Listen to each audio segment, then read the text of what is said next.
Falando um pouco mais sobre a origem dos metazoas, mesmo com tantas explicações, podem surgir algumas dúvidas como quais as evidências que podem comprovar como teria ocorrido a origem? Que pesquisa ou quais pesquisadores estão envolvidos nisso? Por mais que seja um assunto em constante fluxo de estudo e pesquisa, atualmente existem 3 teorias sobre a origem dos metazoários, e todas elas surgiram a partir de um mesozoário que sofreu algum tipo de modificação ou especialização. A primeira teoria, e mais aceita entre os zoólogos, é a teoria colonial clássica, proposta por Haeckel em 1874. Biólogo, naturalista, filósofo, médico e professor, Haeckel propôs que os produtos da divisão de um único protista poderiam permanecer justapostos após a divisão e através de um estágio colonial surgiu a condição multicelular. Já a segunda teoria, a teoria sincicial, teve 2 proponentes, Hadzi em 1953 e Reisson em 1977. Na teoria sincicial, os metazoários evoluíram de um plasmódio unicelular multinucleado. A teoria simbiótica consiste que diferentes tipos de protistas poderiam, em conjunto simbioticamente, formar um organismo composto ou semelhante aos líquens. Existem mais 3 evidências que são usadas como estudo. Uma delas é os registros fósseis. A segunda é a reconstrução filogenética. A terceira é o estudo da paleoquímica e a paleoecologia. Falando agora sobre a organização dos metazoários, o famoso reino Animalia, ou conhecido popularmente como reino dos animais. Ele inclui todos os organismos com células nucleadas capazes de se organizar em tecidos ou formar agregados celulares. Temos algumas subdivisões dentro desse reino, e a primeira delas é os poríferos, que são animais que vivem sempre fixos a um substrato, podem estar isolados ou em colônias. São filtradores, eles não possuem sistema muscular nervoso e sem diferenciação entre órgãos, por isso eles formam um reino de estigmas, chamado Parazoa.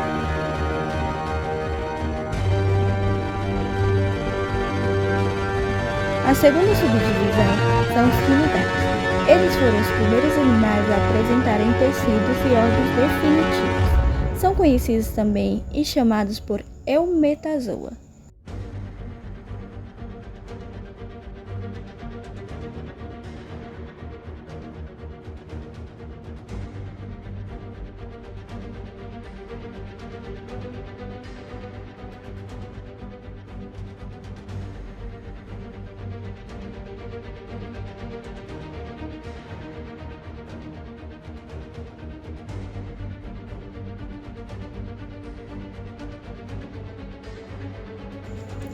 Continuando em seguida, temos o grupo dos plateumintos, que foram os primeiros triblastos, ou seja, foram os primeiros animais a possuírem 3 folhetos germinativos.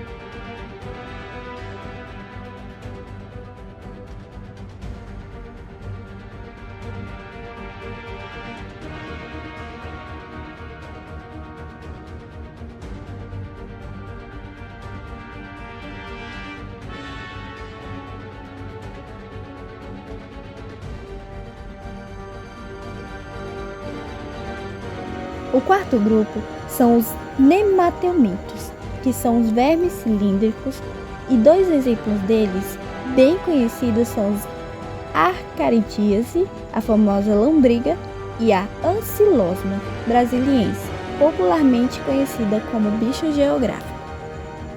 Temos também no reino animal os moluscos, que são animais de corpo mole, como por exemplo os cefalópodes, que são os polvos, lulas e náutilos.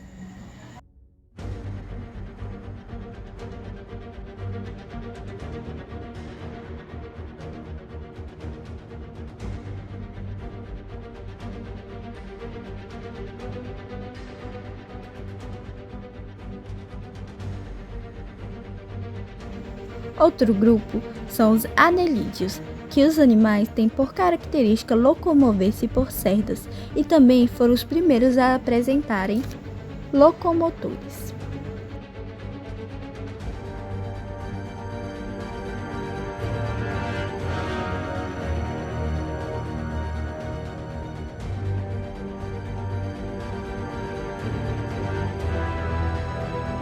Artrópodes são seres de membros locomotores articulados, produzem um hormônio equidissono, responsável pela muda, ou seja, troca de endoesqueleto conforme o seu crescimento.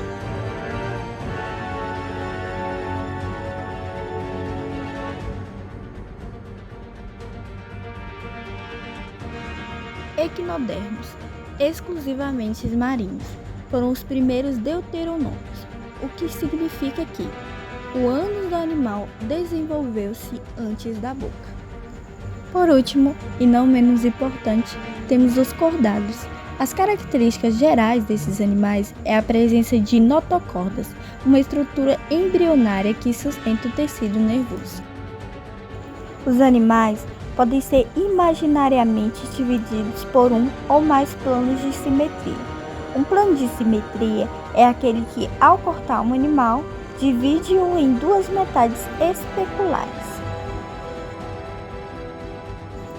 Simetria esférica. A simetria esférica ocorre quando a forma do corpo de um organismo guarda relação com a figura geométrica de uma esfera.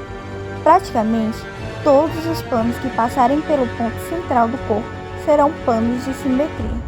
A simetria esférica está associada às espécies sésseis ou platônicas, como os protistas, aquinópodes, radiolários e heliozoários. Simetria radial. A simetria radial tem o cilindro como forma geométrica básica.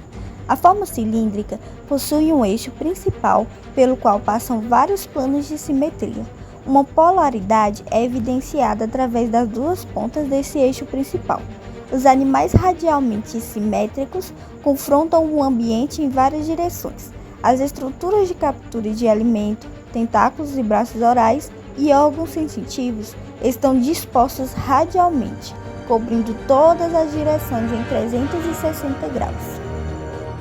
Por último, temos a simetria bilateral. A simetria bilateral ocorre quando há apenas um único plano de simetria possível. Este plano é denominado de plano sagital e divide o animal em duas metades simétricas, sendo uma do lado direito e a outra do lado esquerdo do corpo.